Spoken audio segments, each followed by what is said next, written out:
to live without fear in a world that's secure.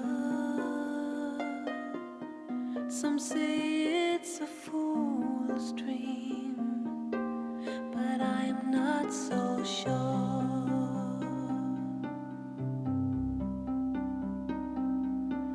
I see all your faces on my TV,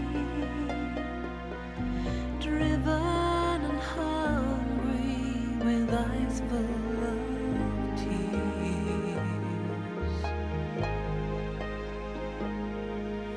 mourning your children, fathers and friends, caught in a war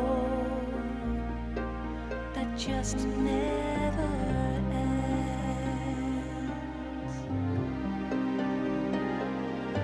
How long will it be till your life is mine, and all I believed in has turned into lies? With all that I am and all that I have, I send you this token, this love from my heart.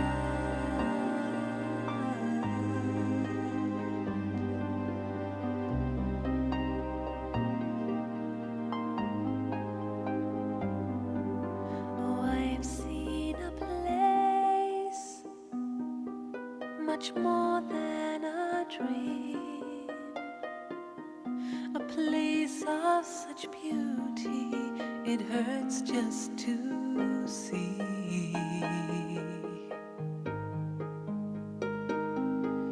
a place of no pain, no crying, no war, where peace is the treasure that has been restored.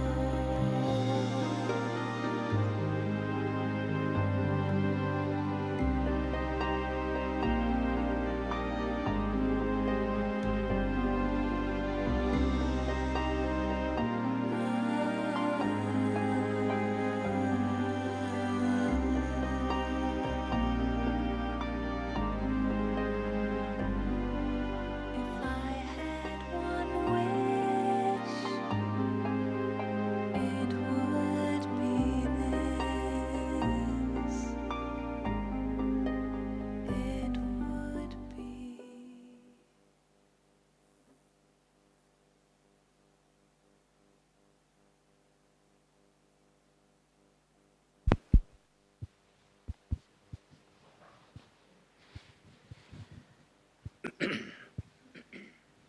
Om Shanti. Welcome to today's session on Murli revision. We are honored to have Sister Janti, who's going to be presented a bouquet on behalf of everyone by Sister Gayatri of South Africa.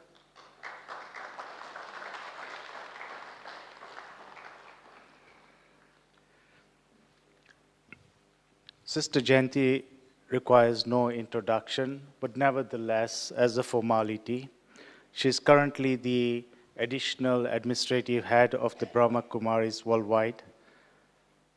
Together with that, she also continues to be the regional coordinator for UK, Europe, Middle East, and is a very, very experienced soul,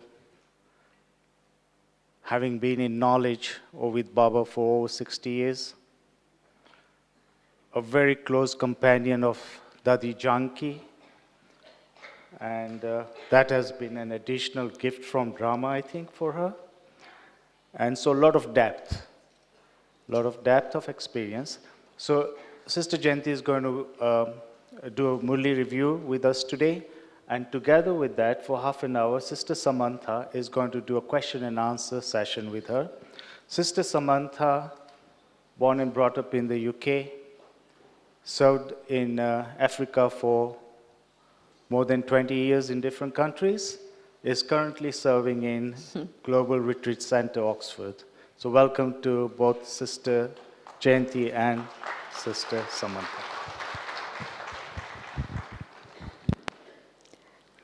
Om Shanti.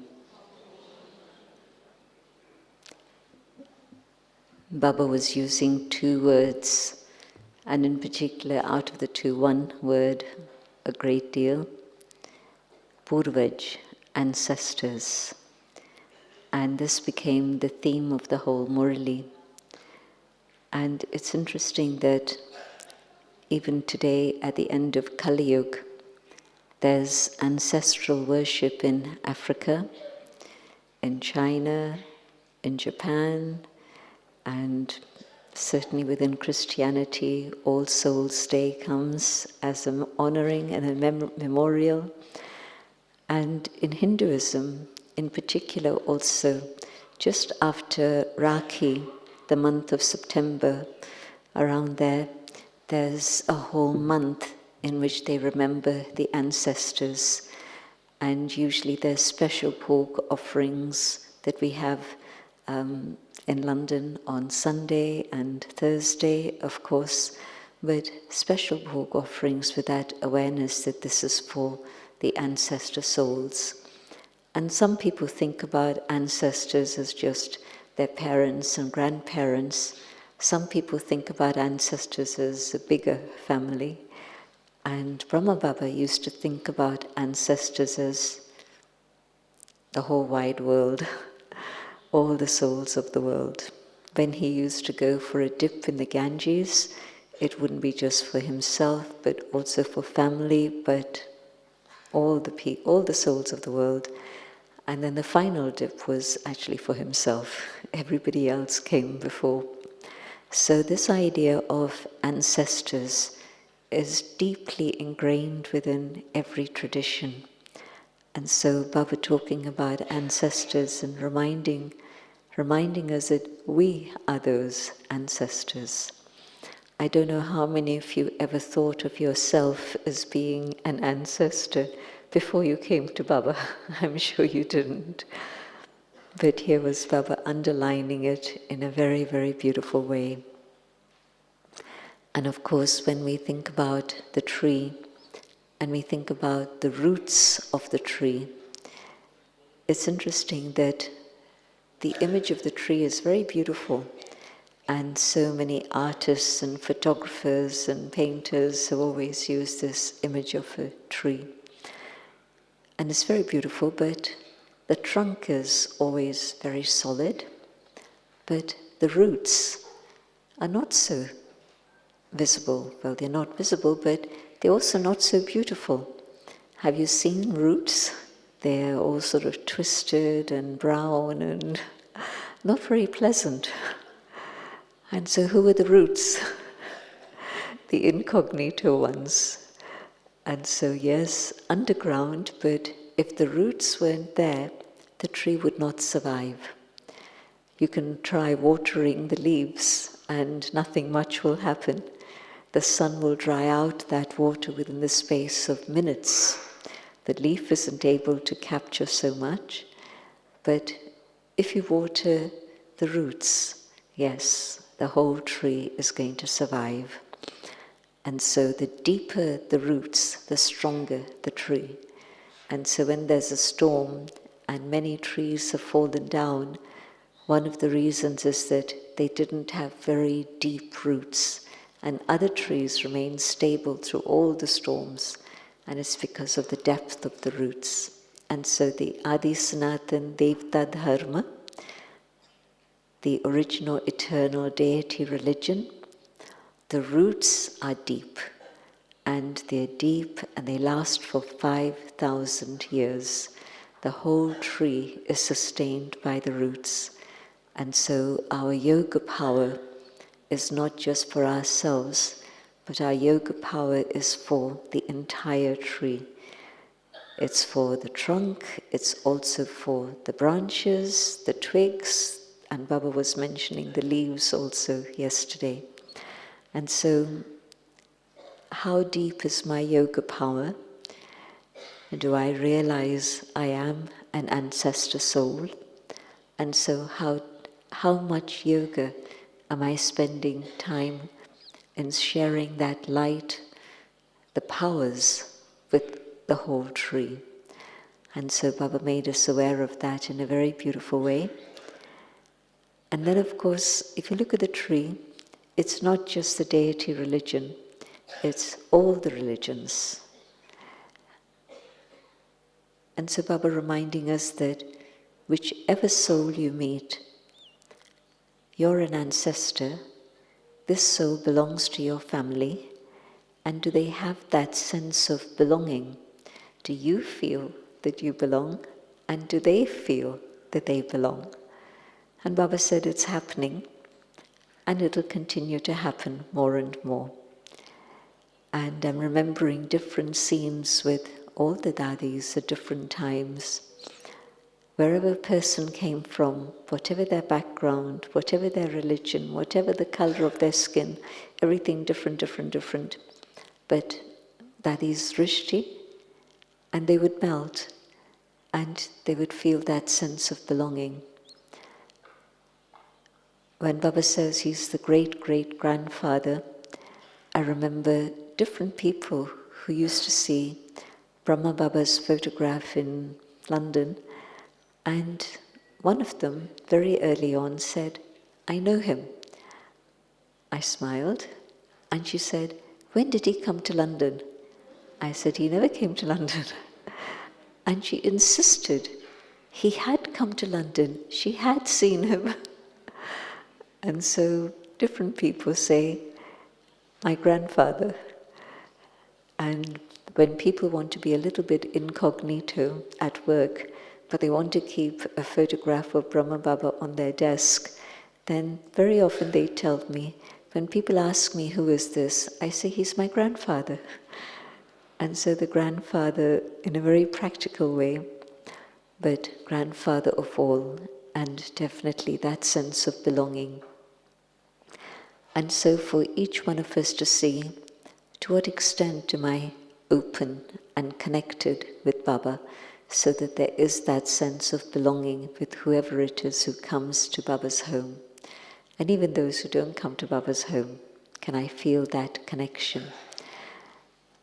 And then Baba was very focused on reminding us of the fact that we have great intoxication when Baba talks about these things.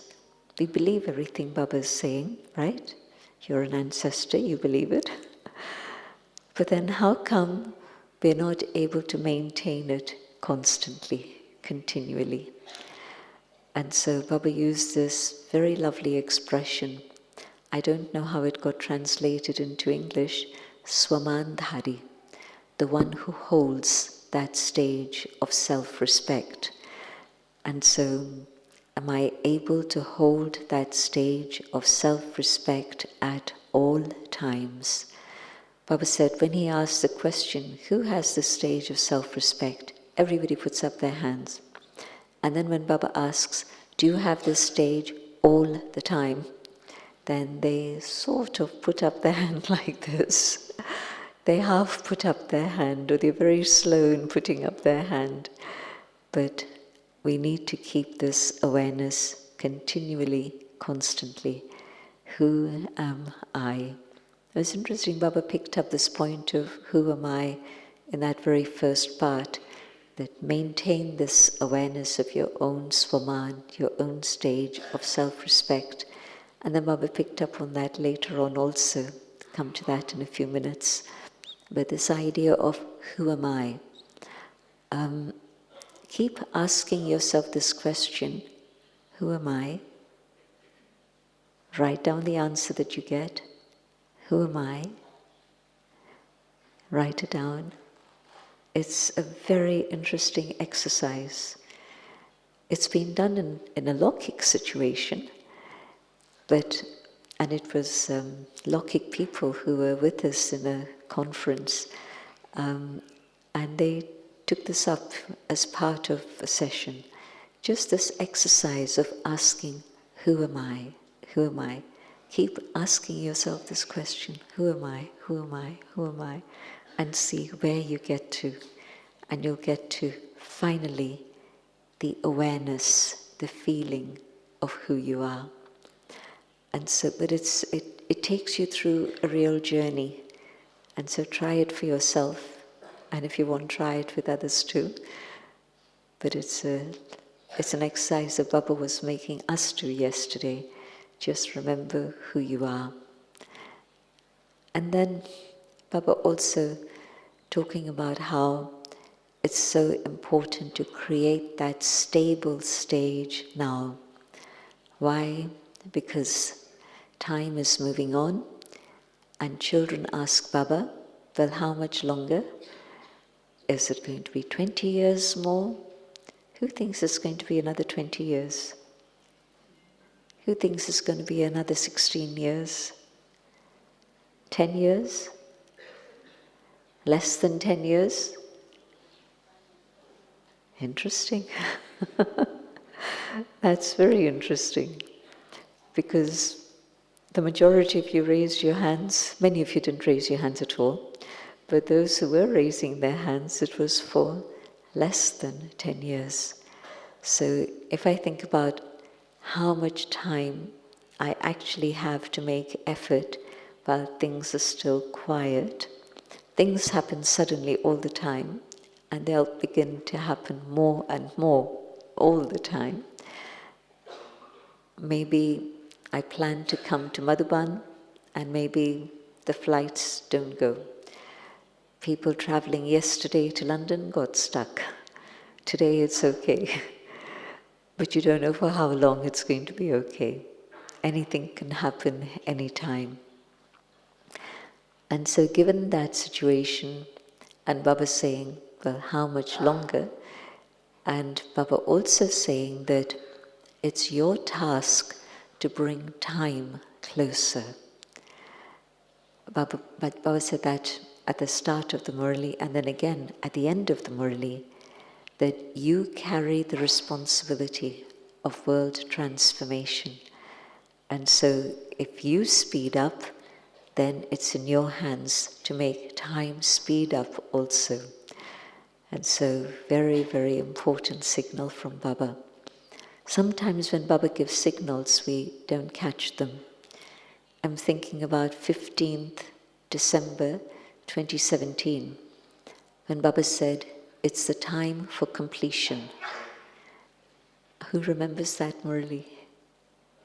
Many. And we had workshops. What does it mean? What does it mean? Why is Baba saying that?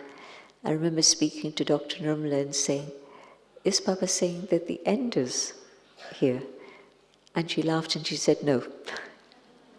She's very straightforward. And she said, no, I don't think it's the end. So I said, well, what does this mean? And she said, well, I'm not sure. She was very honest. But we only realized that it really was the end only 2021, when the chariot finally left, March the 11th. Then we realized Baba had told us, and it was the end of an era, the completion of Avyakt Bapdada's role in Sakar. Because after that, Daddy went to Ahmedabad, she went to Bombay, and how many times they would even call her from the time when we were having Baba's Milan, and we'd think that maybe Daddy will come online, maybe she'll do this, but it never happened. And so Baba told us completion, but we didn't pick it up. And so here Baba's saying, your stage is going to determine the time, and time is very close. And what does that mean? You can reflect on it and see what it means for you. But it's a big, big signal.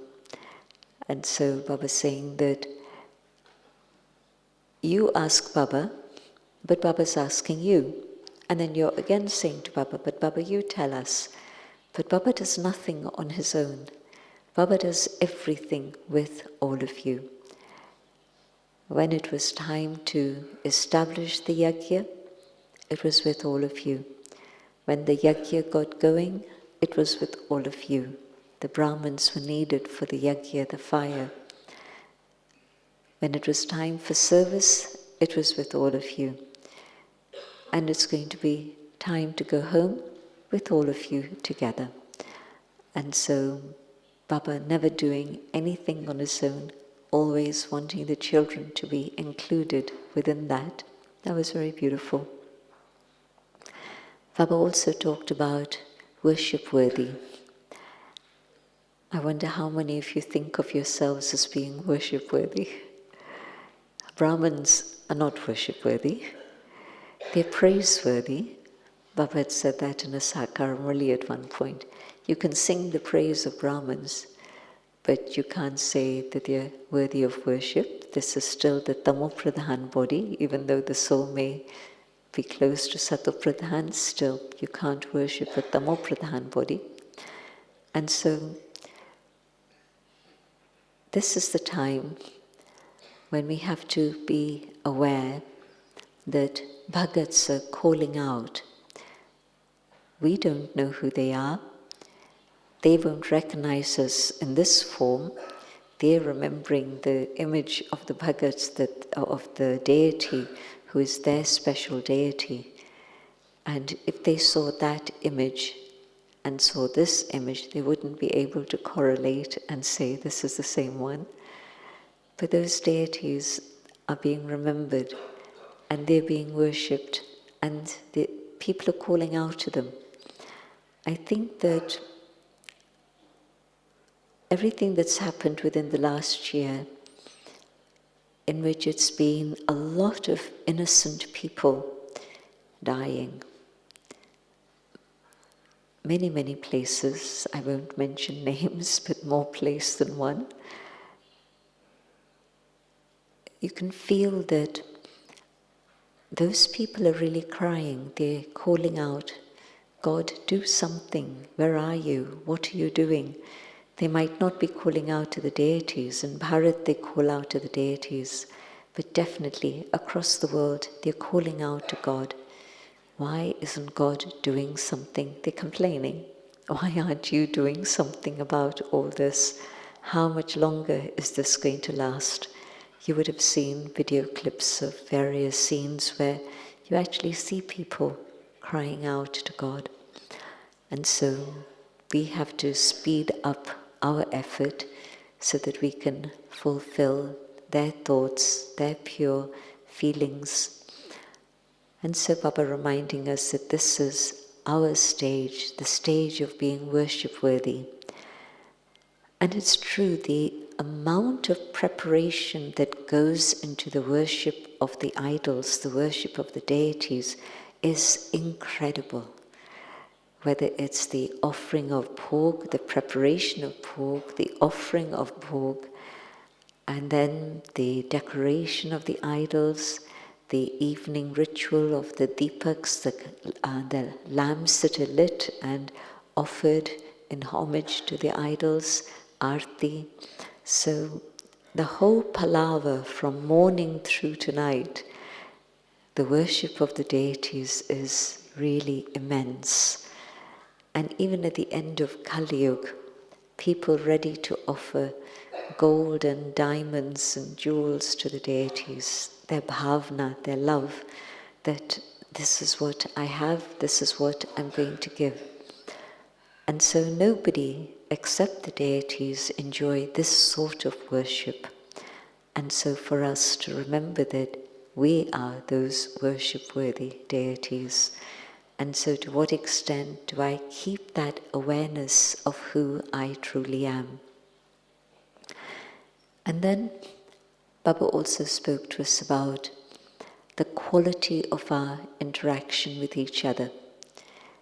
Yes, soul consciousness, but not just seeing each other as a point of light, but seeing each other as souls with the original qualities of the soul. Now, if I see you as a point of light, then I hold that consciousness and there won't be any other feelings that get in the way. But as soon as I begin to speak to you, half my mind is on what I'm saying, and only half my mind is on the consciousness of seeing you as a soul. And so when I start speaking to you, it's all sorts of old stuff that comes up. I don't see you as that soul with those original deity qualities. And Baba was very, very emphatic about that. Don't just see the soul, see the original qualities of the soul. And don't see the present. If you're looking at the present, maybe they're having not such a good day today. Maybe you're remembering what they said yesterday or the day before. But no, see them with their original qualities. And then your attitude towards them will change. And it's a fact that if my awareness changes, my attitude changes, my vision changes, and my behavior changes. And so Baba wanting us to practice this, it was homework that Baba was giving for the next 6 months, because it was the last Murli of the season at that time, 2010. And Baba saying that for 6 months, until the next time you come to Madhuban, just keep practicing this and check yourself at the end of the day. Have I been able to keep this vision? And if not, then surrender that to God. Tell Baba honestly, whatever it is, so that at least that day's chart is clear. If you clear each day's chart with Baba as your loving parent, then you won't need to see Dharamraj. A very lovely invitation. You want to pass through the gates of Dharamraj without having to stop, then this is the effort you make every night with honesty to be able to tell Baba whatever it is that's happened. And Baba reminding us that God loves an honest heart. The one quality that brings souls close to God is their honesty. And so let me do that every single night, and the sleep will be much better. But also you're clearing things as you go along, so there's no accumulation or backlog that you're still carrying as a burden. Baba spoke about being busy, and in Sangam Yuga, the opportunity to do unlimited service.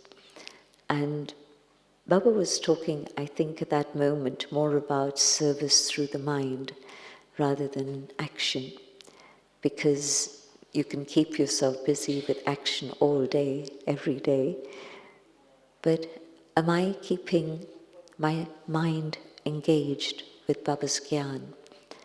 And if my mind is engaged with Baba's Gyan and I'm churning Gyan, that's keeping the mind busy in the right way.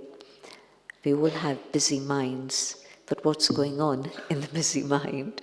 Baba's concerned about the quality of content of what's going on. So if I'm thinking about Baba, I'm thinking about Gyan, I'm thinking about service, yes, that's going to keep my mind engaged in the right direction. And whatever else it is I do in terms of service is going to bring me the result. And the result that Baba was asking me to look at? Contentment. If I've done service and I'm not content with myself, or I'm not content with others, what's the vibration that I'll be radiating? It won't be a very pleasant one. But the success of service, the criteria is everyone content? Is the whole atmosphere filled with contentment? Is everyone content that, yes, everything happened the way it should? And if there's contentment, then there's going to be happiness also. And this also is very much experienced in the atmosphere wherever it is you go. So contentment, and there's happiness, and that's a sign that the service really was good service. Baba spoke about Dadi Janki, and it's October 2010, and this is the year that Dadi went to Karachi in the month of April, and it was almost to the month that the yajna had transferred from Karachi to Abu. May 1950 they moved, and April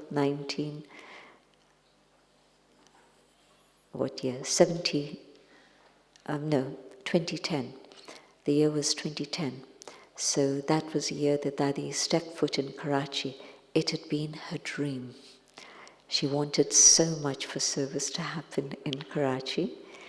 And in between, there were political things going on and the door was a little bit closed. But now the door has opened again. And there's 150 students listening to Murli from Toronto. Just imagine. So they hear Hindi Murli from Toronto all over Pakistan, not just Karachi, but there's people in Hyderabad, about 100 of them in Hyderabad, where the yajna started, and also in Karachi, and also in a few other places around. And so the power of thought, Mansa Seva, that you thought that you were doing service, whoever became the practical instruments, but it was actually her yoga power and her service preparing the field that made it all happen. I'm looking at the clock and I should be concluding, but I want to share one more story with you before I conclude. There was a time when 3 people came on our platform and the program was in a huge stadium. You know how big stadiums are. So this was a big stadium in Delhi, and the president came, the prime minister came, the governor came to this program at different times. They weren't all there together. It wouldn't have been protocol for that. And everybody was stunned. How did this happen? To get one of them is a big deal, but all 3 of them came within the space of a few hours. And yes, of course, it was a lot of teamwork, a lot of good things. And when they met with Baba after the event, and they were giving Baba that news, you know what Baba said? Baba said that the magic happened because of the yoga of the child. And he meant Dadi Gulzar. So Dadi Gulzar's yoga power had enabled something that normally would be impossible, to get all 3 at the same day to come to the same event. And so yoga power works. We don't always realize it. And so we run around doing lots of other things, experimenting with this, experimenting with that, but it needs yoga power. That's not to say we stop doing the other things. Yes, all that needs to happen. The letters need to be written. We need to do the publicity, we need to do everything, but there needs to be yoga power behind it, and then magic will happen. It won't happen otherwise. Baba, very happy with the double foreigners, that you've changed from complaining about Indian culture to recognizing its yogic culture. Anyone have trouble with culture anymore? No. It's Brahman culture, it's yogic culture. Yes, some of the things of yogic culture continue right through the kalpa, till the end of the kalpa, vegetarian diet. That's very much part of Indian culture, vegetarian diet. But it's not Indian culture, it's yogic culture. But it continued through the whole cycle, right till the very end. It's only in the last 10 years that you see all these other fast food joints that they even carry vegetarian stuff, but they mostly focus on non-vegetarian stuff. But right until the end of the kalpa, yogic culture continues. And then it gets a label Indian, but it's not Indian, it's yogic culture. So Baba very pleased, but also saying, hurry up, hurry up, hurry up. When are you going to bring time close? And you're the ones who are the world transformers. Well, how can you transform the world unless you're ready to transform yourselves now? And don't say later, maybe, when, but no, whatever you need to do, do it now. Very, very strong message at the end of the Murli. So a summary of yesterday's very beautiful Murli. Baba's closure also was with a lot of love. Okay. Thank you so much, Janti. It's very lovely. So I thought we could unpack some of the Murli in terms of maybe how. That question always comes up, how. But I was interested when you asked everybody, how long do you think we have? So I'd like to know, how long do you think we have? Practically. This is off the record. But I think in terms of real time for making effort before a lot of upheaval really takes over, it's about 4 years. That's specific. That's my calculation. It's not Srimad. It's not what God says. God says you can make it happen faster. But looking at the state of the world, that's my estimation. So 4 years until all the upheaval begins. That's Well, we are already seeing a lot of upheaval. a bit more.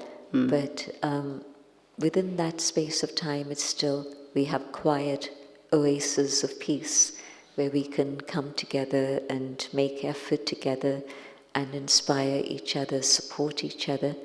I think beyond that time, it'll be just too many crazy things happening in the world. Thank you. 4 years. Huh? As I say, please don't quote me. Keep it for yourself. So one of the terms that I liked in the Murli, which was like the ancestor, was Baba said that we are master great-great-grandfathers, and Brahma Baba is the great-great-grandfather, which I really liked. And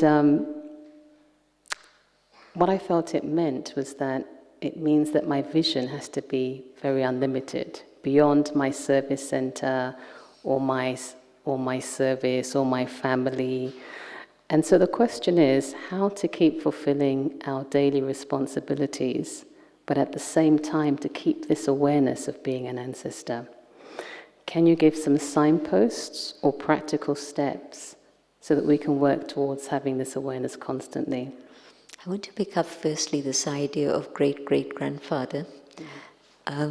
If the whole human family started from Bharat, which it did, so from Bharat, then Brahma Baba, Brahmins, the deities, and then the spread into the whole wide world. So trace back your heritage and your ancestry, and it comes to Brahma Baba and one of the Brahmin family. And so the whole tree has grown out from Bharat. So truly we are the ancestors, and truly we are the master great-great-grandfathers. And yes, it's, if I think about Dadi, Dadi didn't ever see an individual in a limited way. Like Baba asked us the question, do you see yourself in the way that Baba's seeing you? And then if you can see yourself in that way, can you see others in that same way? That these are ancestor, worship-worthy souls. What would be my behavior like? What would be the relationship we would have? What would be the interaction we would have? And so Dadi treating everyone equally with so much respect, reminding them of their own stage of dignity and self-respect. So can I, instead of letting it be something up there, can I bring it down to earth, here, so that I see each one with that vision, belonging to my parent, belonging to my family, the same family, and so the feeling then of togetherness and doing whatever we need together. So I think it's a step in which not just to go up, but to come down into the reality of what I'm doing now. Nice. And to also know that whatever it is I do, it's not what I'm doing, but it's the consciousness with which I do this. And so I'm cleaning Baba's home. Well, my hands are doing the cleaning, but it's God's home. It's a chance for everyone to feel cleanliness and godliness. And so it's bigger than just the little task of cleaning, but it depends on my consciousness. And in the family home, at work, same thing, just to keep that vision, especially when it's in a family, there's often At dynamics. work, why am I working? I'm not working just for bread and butter, but Baba's put me there so that I can be in contact with all these souls and serve them. If you ever ask Brahman the question, the majority of Brahmins will have come through personal contact, whether it's immediate family or you, through work. Yeah. If you weren't teaching at that school with Leslie, True, yeah. you wouldn't be here. True. And so wherever it is you work, if you think, oh dear, what drudgery, I wish I could be doing something else instead. No, you're there to serve. And you're serving those people, and those souls will serve others and others and others. And so it's an opportunity to connect with others in a different way, but to serve them through your, Baba keeps using this word, your face and your behavior, chera chalan. This term keeps coming up again and again. So work is not just work, it's an opportunity. And yes, of course, as a Brahmin, when I work, whatever pennies or pounds I earn, it's again not just for my livelihood, it's to support Baba's work. One of the other reasons, last week we heard Baba talk about the honesty of Brahmins abroad, saying the majority are very honest. Then yesterday we heard Baba talk about culture. The other thing that Baba often talks about, Baba's children abroad, is that even those of you who are running centers, you have a job and you do Baba's service. And so double service. In India, you can't stay at a center. I think I know about maybe 3 or 4 people staying in a center, but also keeping a Yogic job. But abroad, centers could not have started if we had that policy. Yeah. And so, one of the assets. Baba spoke a lot about the powers, being able to give the powers to the souls of the tree. So I'm going to talk about specifically the Brahmin family. So what 2 powers, there may be more, do you feel we need to emerge more within the Brahmin family to enable us to have a constant stage collectively? And in Murli, there was one point that I noted maybe a couple of weeks ago, and Baba said that the last transformation is where everybody says, this is the one. And he said for that will only happen when we as a family have a constant stage. And so what 2 powers do you think we need as a family to be able to reach that stage? The power of tolerance and the power of cooperation. I think at this moment where little things can sometimes upset us, you live in a center, or maybe you don't, you come to a center, you're very much part of the service team, and abroad we don't divide up the line in center or out center, it's very much a family feeling. So I think that if we can accept each other more and tolerate each other's different feelings, different ways of doing things, and just have a bigger, more generous heart to appreciate all that. We sometimes get very self-centered. It has to be like this. But tolerance is so important. And today, in the world out there, 0 tolerance. And in the Brahmin family, of course, we bring our Yogic culture into everything. But sometimes it has to be this way. If it's not this way, my way or the highway. So that tolerance in which I'm able to adjust and bend, and I'm not breaking disciplines, I'm not talking about that, but within the disciplines, within the maryadas, there's so much scope to adjust. So can I learn to adjust? And then cooperation. The spirit of where Baba keeps reminding us that even he can't do anything on his own. It has to be together with all of us. He refuses to do anything on his own. It's with the children always. And we can't achieve any greatness in terms of creating a center, in terms of Baba's service, any program, unless there's cooperation. And cooperation happens when you recognize the different skills that each one has, the different specialities. And you know that it's only then all those specialities coming together that can make something happen. So you've been running a center alone in Africa, and it was hard. And then as soon as a few students came, they started supporting, they started cooperating, and bigger things could happen. And so it's the reality. You know, how could Madhuban operate? It's not one individual. Yes, we used to see Dadiji as the leader, we used to see Dadi Janki as a leader. Now everything is teams. Yeah. So I think cooperation is absolutely vital at this moment. Thank you. So that's for the Brahmin family. But in terms of the souls of the world, Baba's been talking a lot about being merciful, becoming bestowers, great donors. And he used the term becoming a mine of mercy in one of the Murlis. And it feels like this may be the main virtue, you can tell us if you agree, to sustain the whole tree. Would you agree? Or are there other powers of virtues that we need to keep emerging the feeling of mercy? In terms of serving the world out there, yes. And being able to serve in an unlimited way so that it's not exclusive, but it's inclusive.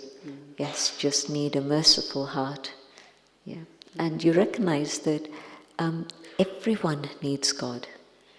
They might not acknowledge it in that way, they might not use that same language, but everybody needs God. How are you going to manage without that? It's beautiful that the UN has accepted World Meditation Day.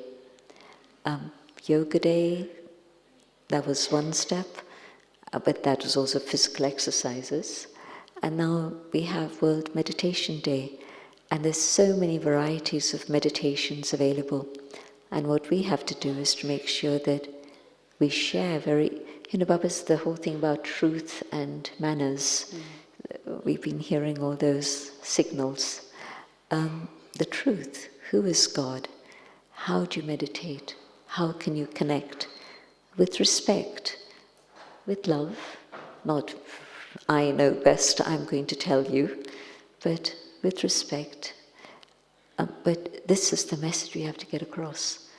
And then, today maybe they don't agree, tomorrow they will. And then they'll say, the Brahma Kumaris told me. Thank you. Can we talk a little bit about love? Often we hear we don't have enough love for ourselves, and that's very much connected with self-respect. And the other day, Sister Mira gave a class about the beloved and lover. So I would like to ask you some of your experiences with Baba as your true friend, and also Baba as your beloved. Can you share a few experiences where you really felt that? There must be many, but... I remember one very beautiful experience. I'd been very busy, and we had to go to Birmingham, to the university there, and they were going to wire up me and then Neville, and they were wanting to, explore what was happening within the brain, and it was going to be 1 full hour. Now, if you're tired, 1 full hour is not so easy, and there'd be no time to have any sort of preparation or anything.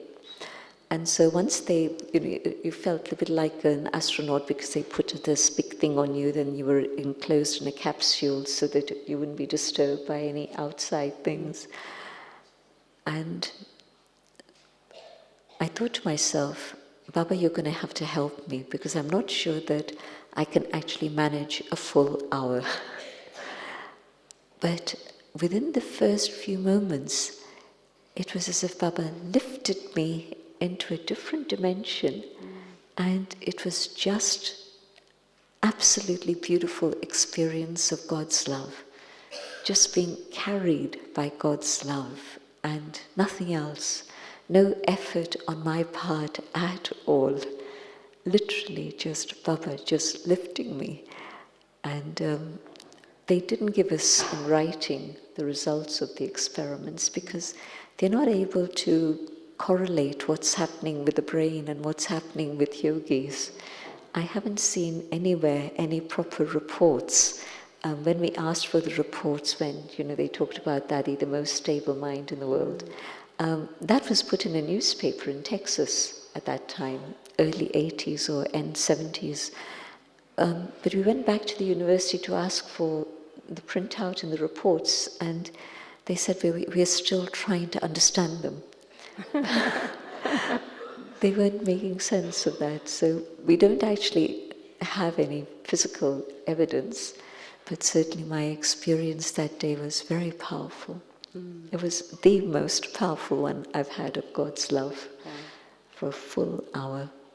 And when they opened the hatch, I was surprised. An hour has gone. Wonderful. But I wanted to say another thing. I think it was just in the last few days, Baba gave a very lovely definition of love, which is very different from this feeling. And that was, if you have the thought of uplifting others, that is pure love. And so where Baba's been stressing again in yesterday's Murli, good wishes, pure feelings for all, no exception, pure good wishes, good feelings. And so love is being able to want others to move forward, helping others to move forward. Beautiful, thank you. Maybe a couple more questions. So Baba spoke a lot about stability. And of course, as the ancestors, we really can't afford to be fluctuating because everybody else will also fluctuate. So I wanted to ask you, if you had to create a formula for increasing our stability, what would that look like? Peace and happiness over, corporation or something like that. What would be a formula to help us to increase our stability as the ancestors? Faith, that would be the first step, and determination. So faith is the incognito energy, but determination is the very visible. And so this is where I want to go. I want to be able to achieve this. And if you think about Lokik life, whatever it is you've really wanted to achieve, you've done it, right? Who's had that experience? I'm sure when you think about it, you'll see that the whole of your life and whatever success there's been, you were determined. So, it's quite a few questions. Yeah, maybe this one. One of my favorite pictures of Brahma Baba, maybe all of you know of this picture when he's lying on his side and he's leaning on his elbow, and it really is a lovely image of the Carefree Emperor. And I have that picture in my room in the corridor in GRC. And so it really is the perfect image of being a Carefree Emperor. So what are the three main ingredients, do you think, to create and sustain such a stage? I would say again, faith. You know that everything's going to work out, it's all going to be fine, nothing's going to go wrong. It's God's plan, so long as you're following His Srimad, you're the puppet in God's hand. So faith, and then that certainty. It's fixed in the drama, and so nothing's going to happen that's out of the plan of drama. And so that state of being absolutely nischit. Baba connects these nischay, nischit, nischint. So nischay, faith, nischit, it's fixed in the drama. And the third is nischint, then you're carefree. So Baba puts these three words together. Thank you so much, Sister Janti. And maybe just a final inspiration for our homework, because Baba's giving us homework for 6 months to see each other as a soul with their original sanskaras. And kind of yesterday I was going, yeah, that's really easy, Madhuban, and duh. And then, you get back to your center and you think, okay. And then 1 month, 2 months later, so just maybe a final word, how to sustain that beyond Madhuban. Write it down. That's a good idea. You heard the Murli and it's there in some form or another, but write it down for yourself. And before Amrit Vela, every day, just look at that.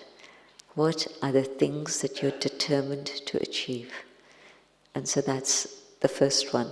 That through your Madhuban trip, look back and see what else it is that really you want to carry away from Madhuban. But every morning, remind yourself. It was a tip that Baba gave us, that when you're in Madhuban, you have these amazing realizations. It's mind-boggling. And then after some time, it's dissolved, it's disappeared. Yeah. But he said, remind yourself of it every day. Thank you. So can we show our appreciation? Thank you so much, Sister Janti. Thank you for the questions. Thank you. Om Shanti.